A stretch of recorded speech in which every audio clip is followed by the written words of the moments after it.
Saya belum tahu asal mulanya dari mana. Di sekolah diajarin saya. Sakejo itu menyenangkan. Saya ingin tahu semua apa seni budaya daerah Sumbawa.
Kantor Bahasa Nusa Tenggara Barat adalah instansi vertikal di bawah Kementerian Pendidikan dan Kebudayaan. Tepatnya di bawah unit utama Badan Pengembangan dan Pembinaan Bahasa. Kantor Bahasa Nusa Tenggara Barat ini mulai didirikan di NTB ini sejak tahun 2003. Dengan alasan bahwa melihat NTB ini dengan potensi bahasa yang luar biasa, dengan jumlah 11 bahasa daerah, dengan ada penambahan 2 bahasa daerah yang lain, yaitu bahasa Mandarin dan bahasa Arab. Yang sebelumnya yang 11 itu adalah bahasa Sasak, bahasa Samawa, bahasa Mbojo, bahasa Bali, bahasa Melayu, bahasa Jawa, bahasa Madura, bahasa Bajo, bahasa Bugis, bahasa Mandar, dan bahasa Makassar. Tapi kalau dilihat dari sejarahnya bahwa Nusa Tenggara Barat ini atau Provinsi Nusa Tenggara Barat ini pada awalnya dihuni oleh 3 bahasa besar, yaitu bahasa Sasak yang ada di Pulau Lombok, bahasa Samawa, dan bahasa Mbojo yang ada di Pulau Sumbawa. Jadi Nusa Tenggara Barat atau Provinsi Nusa Tenggara Barat itu mempunyai 2 pulau besar, yaitu Pulau Lombok dan Pulau Sumbawa. Di 2 pulau itu terdiri dari 13 bahasa yang saya sebutkan tadi. Nah, melihat dari perkembangannya bahwa ada beberapa bahasa yang mulai terkikis yang ada di provinsi ini, terutama di bahasa-bahasa besar yang sebagai pemilik Provinsi Nusa Tenggara Barat ini. Salah satunya adalah bahasa Samawa.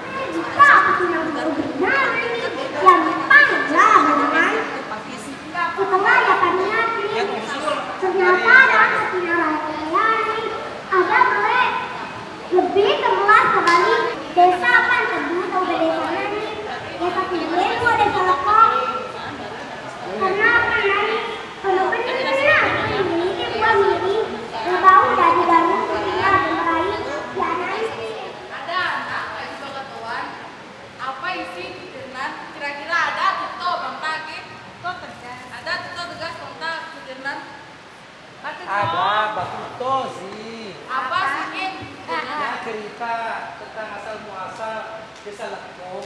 Desa Lekong. Pertama kali hari tetangga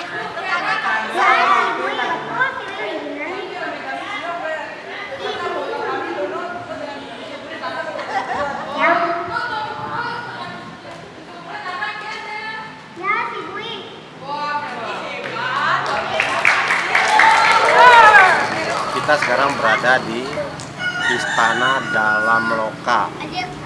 Ada yang menyebut dalam loka, artinya istana tua. Ada yang menyebut istana dalam loka. Loka itu kan bahasa dari Kesultanan Sumbawa. Ya. Kemudian Sumbawa itu kan bahasa politis kenegaraan. Sedangkan nama aslinya Samawa, dari kata Samava atau Sambava, yang artinya sebuah daerah di bagian tenggara Indonesia yang subur makmur, gemah ripah lojinawi. Siapa saja yang datang ke sini enggan kembali. Kalau terjadi musibah tidak akan berlarut-larut. Itu artinya Samava atau Sambava. Dan korelasi dengan itu, Sumbawa ini pernah, atau Samawa ini pernah diberi nama Pulau Nasi karena banyak menghasilkan padi, beras, dan lain-lainnya sebagai bahan-bahan. Itu bukti dari kesuburan masa lalu. Ya sekarang ya biasa-biasa saja bagi orang lain, tetapi bagi kami sangat menarik. Nah, tertulis di belakang baju kita kan itu mau benerang boleh 4, itu tertulis itu dari. Arti sudah begitu lama dan jauh saya melanglang buana, masih suku Balik Bengkak, masih rindu, masih ingat pada Sumbawa, kerinduan yang sangat mendalam. Itu dari segi bahasa. Bahasa Samawa digunakan oleh penuturnya, namun dalam perkembangannya karena etnis Samawa itu sendiri terbuka dengan mobilitas tinggi, sehingga generasi-generasi yang sekarang ini sudah tidak lagi atau sudah jarang menggunakan bahasa daerahnya, dalam hal ini adalah bahasa Sasak. Mereka itu lebih menggunakan bahasa Indonesia karena mungkin di sini adalah perkembangan melihat dari generasi sebelumnya atau orang tuanya sering menggunakan bahasa di luar bahasa daerah. Dalam hal ini adalah mereka menggunakan bahasa Indonesia. Melihat perkembangan ini sangat mengkhawatirkan, untuk itulah Kantor Bahasa Nusa Tenggara Barat mencoba untuk mengusulkan kepada pusat pengembangan, dalam hal ini adalah Badan Pengembangan Bahasa, untuk melakukan kegiatan penelitian, dalam hal ini pengembangan, terutama perlindungan, untuk merevitalisasi keberadaan bahasa-bahasa yang ada di NTB ini, terutama khusus bahasa Samawa. Karena kami mengkhawatirkan bahwa kalau tidak ditangani secara cepat dan mendalam, bahasa ini akan masuk dalam kategori daya hidupnya rendah dan akan memunculkan suatu pemunahan dari bahasa yang bersangkutan. Karena kekhawatiran kita bahwa catatan UNESCO mengatakan bahwa dikhawatirkan bahwa diprediksikan 1 tahun itu akan punah dalam satu bahasa. Karena dengan itulah kami membuat program dan mengusulkan ke Badan Bahasa dalam hal ini adalah Badan Pengembangan Pembinaan Bahasa, untuk melakukan kegiatan merevitalisasi bahasa-bahasa yang ada di daerah, terutama yang ada di NTB, salah satunya adalah bahasa Samawa.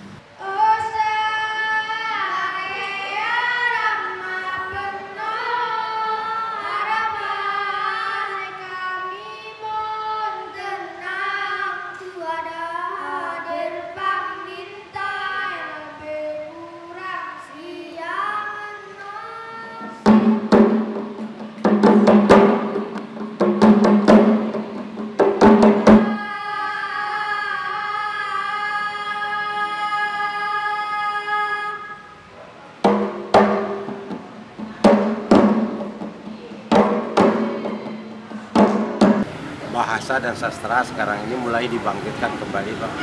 Beberapa tahun terakhir ini. Dulu kita menggunakan bahasa Indonesia dalam memberikan sambutan pada acara resmi atau pada acara adat, istilahnya. Sekarang hampir tidak kita jumpai lagi menggunakan bahasa Indonesia. Semuanya menggunakan bahasa daerah.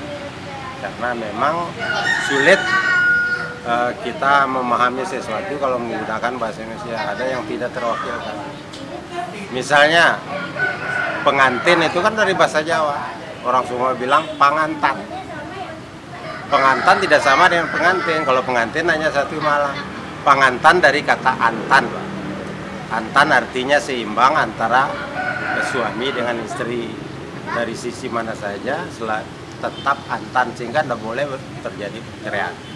Nah, untuk menyampaikan itu tentu kita tidak menggunakan bahasa Indonesia, harus menggunakan bahasa Sumbawa agar kita paham. Sekarang banyak orang udah paham kalau pengantan itu dari bahasa Sumbawa, tidak berasal dari bahasa Jawa atau bahasa Indonesia yang disebut pengantin. Nah, sekarang ada beberapa upaya. Kita punya kamus sudah banyak, Pak. Tapi kamus yang standar ini baru kita garap lewat Lembaga Adat Tanah Samawa, LATS, yang hanya pencetakannya butuh dana ya, sehingga belum dicetak sampai hari ini.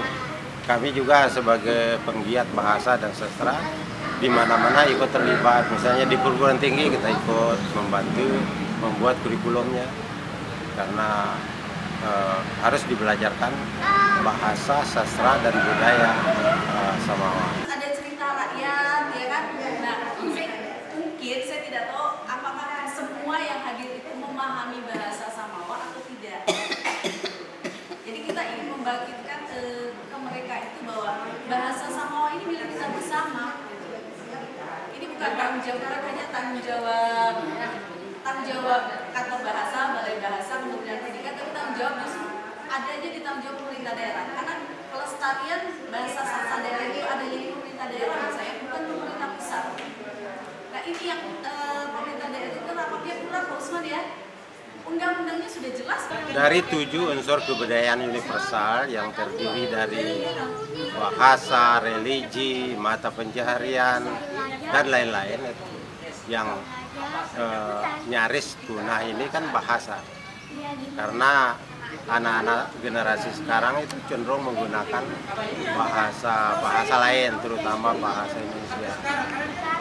Di samping itu penyebabnya pembelajaran bahasa daerah belum intens, belum banyak dipelajari, baru sebatas muatan lokal. Pengajarnya juga tidak ahli, sehingga yang dibelajarkan ya tidak banyak variasi, sehingga menjenuhkan. Upaya untuk ini kita harus merekamnya dalam bentuk kamus, kemudian dalam bentuk buku-buku lain yang diterbitkan. Seperti saya kan menerbitkan tata bahasa Sumbawa, kamus bahasa Sumbawa, kemudian tradisi lisan bahasa Sumbawa yang terdiri dari lawas, ama, panan, dan tutir.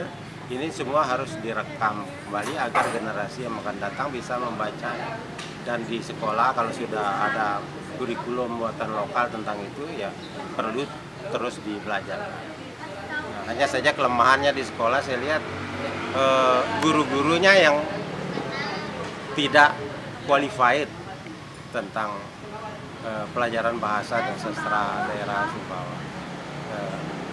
Justru saya pernah melatih guru-guru SMA.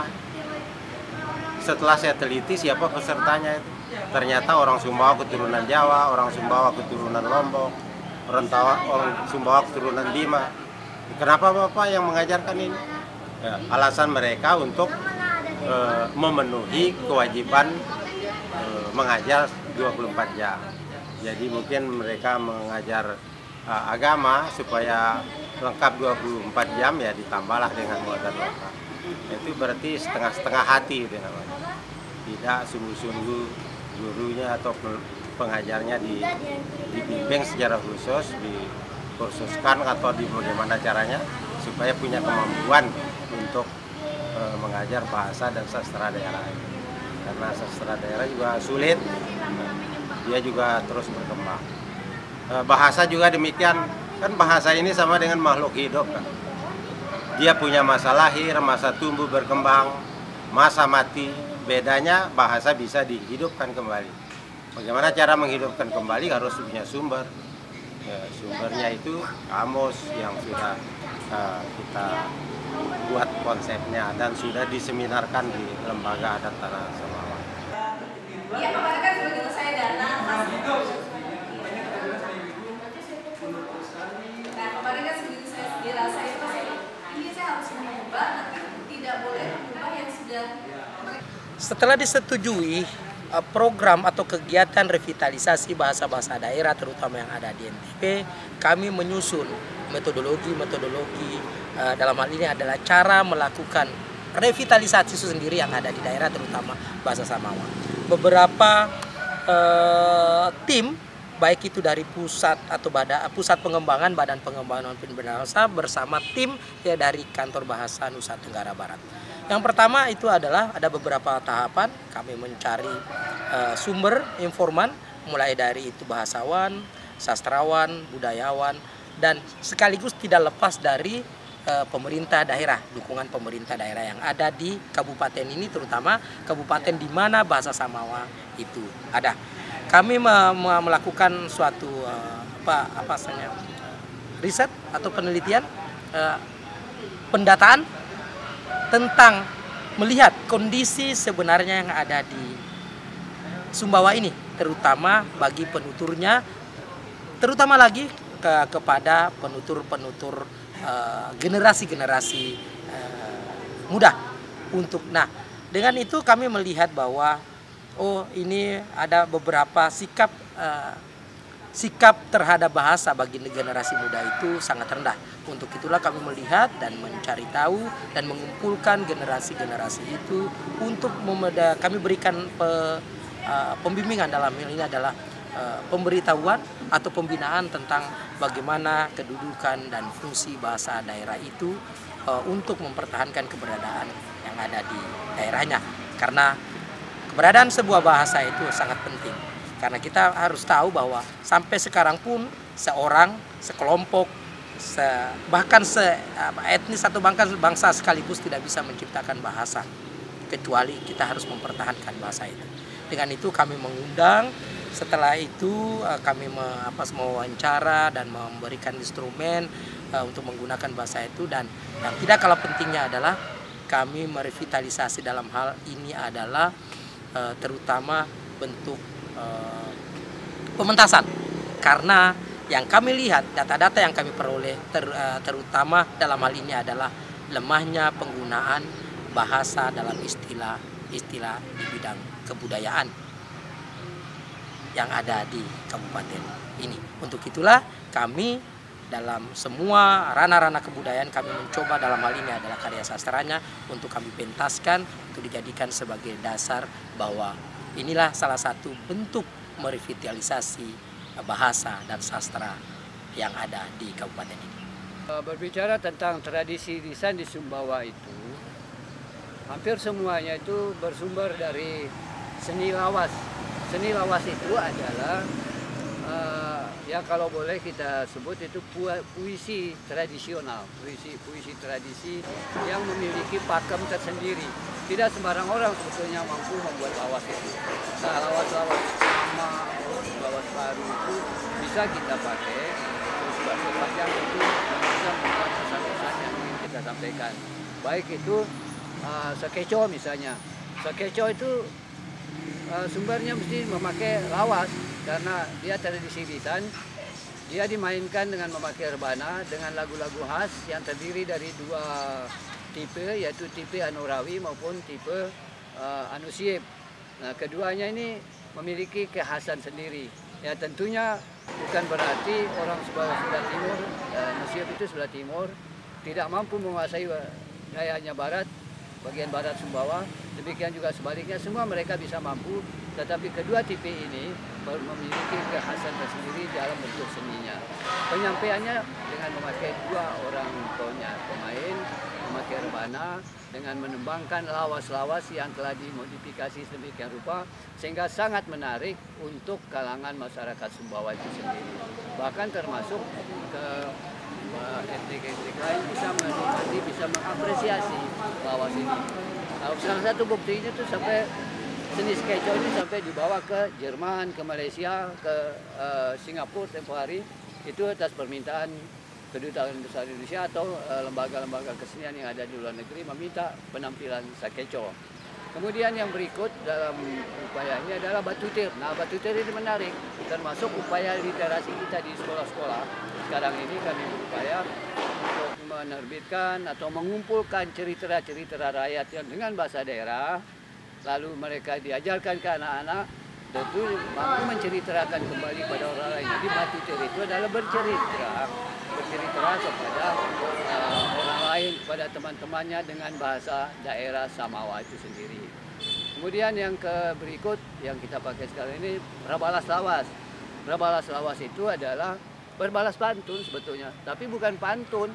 Lawas itu sangat dalam pengertiannya, kalau kita terjemahkan memang sulit secara literal. Tapi kalau pengertiannya itu mampu kita tangkap, orang yang membalasnya juga mampu memberikan balasan yang setimpal, misalnya itu yang setara, sejajar, itu menarik juga. Nah, namun sekarang mungkin ya karena masih anak-anak ini belajar, ya seperti itulah yang bisa diangkat sekarang ini. Karena itu sebenarnya itu tidak ada komunikasi lawas di situ. Hanya cewek ini saja yang berakting. Seolah dia marah tapi dia tidak dibahasakan. Nanti diawali saja. Nah, terus karena itu nyanyi lagu apa deh kan? Ada itu anak lagu apa? Kopi Odode.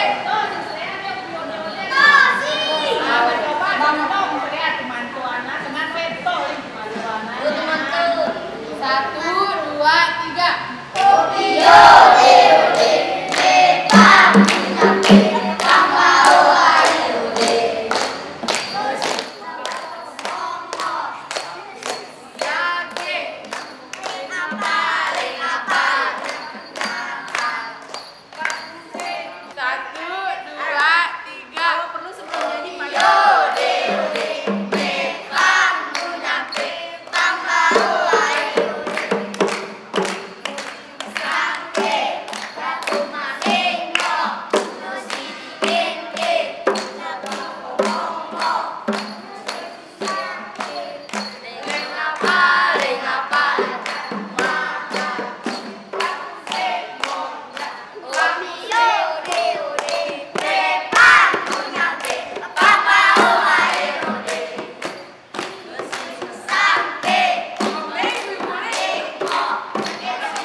Metodologi penelitian yang kami susun untuk melakukan revitalisasi yang ada di Kabupaten Sumbawa, terutama bahasa Samawa, itu adalah yang pertama adalah tim dari Badan Bahasa dan Kantor Bahasa Provinsi Nusa Tenggara Barat datang ke lokasi untuk mencari data, untuk pengumpulan data tentang yang dibutuhkan untuk data-data revitalisasi itu sendiri.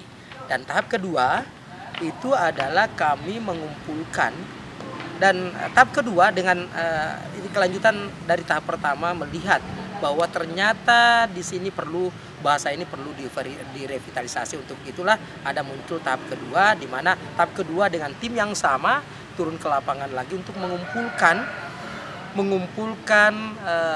pesi penutur bahasa Samawa itu untuk memberikan instrumen dan melatih kembali atau memberikan kesempatan untuk menggunakan bahasanya kembali, terutama dalam ranah-ranah yang sudah ditentukan dari usulan yang telah dibuat.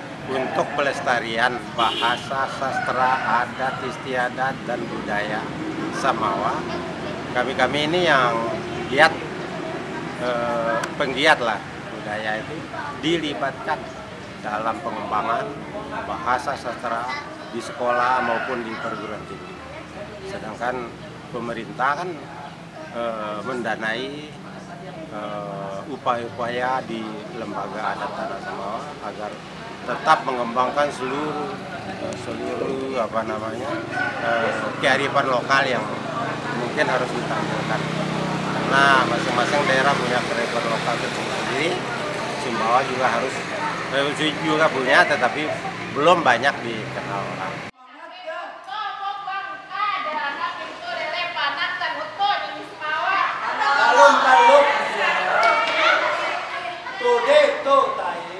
Lingkungan ya ne pangkaran dulu ne penuh tahu Jawa, penuh tahu Lombok, penuh tahu Bali, jadi nasional, jadi bahasa daerahnya ne ya lupa mo. Karena dengan bekedek nyai tahu luar Samawa, nyabuat kita kurang to bahasa Samawa. Nyabuat kita ada program dari Dinas Provinsi yang kembangkan bahasa daerah supaya bau tamak kurikulum 2000 dikelola sebagai awal pembaharuan bahasa daerah. Bau bahasa daerah tak, nah hilang kaleng tanah Samawa.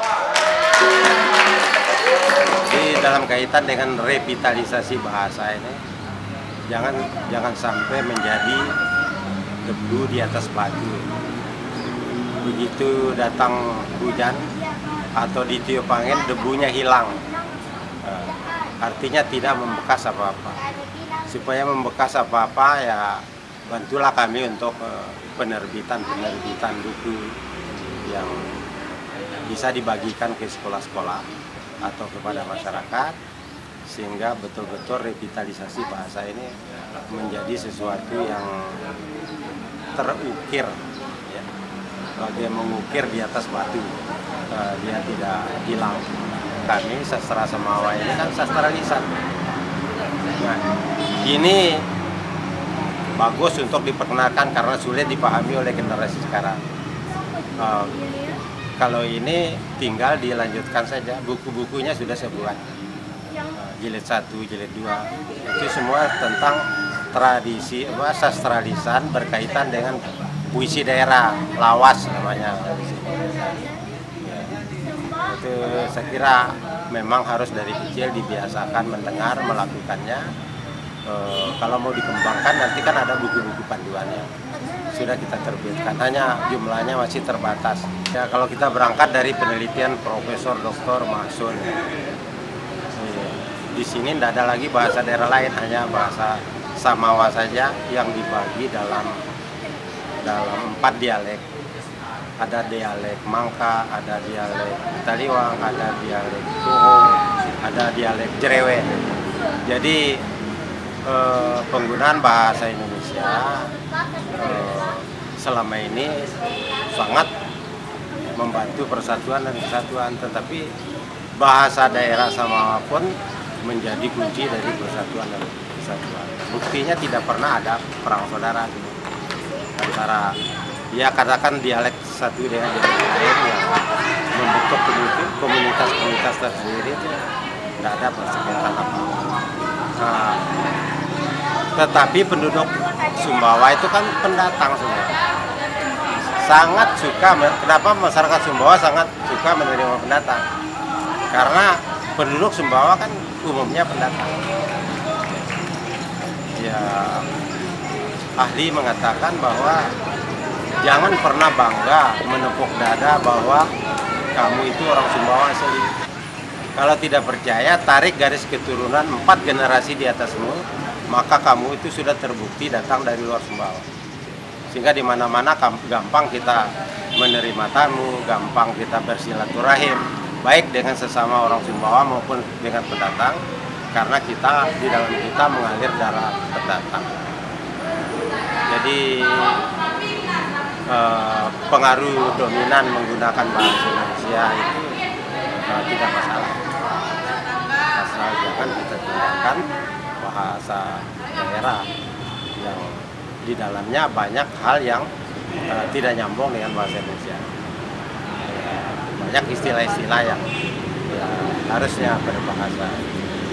Saya cari di kamus misalnya ya, kata ereng dalam bahasa Sumbawa yang artinya air yang mengalir tipis dari satu lubuk ke lubuk yang lain, itu tidak ada.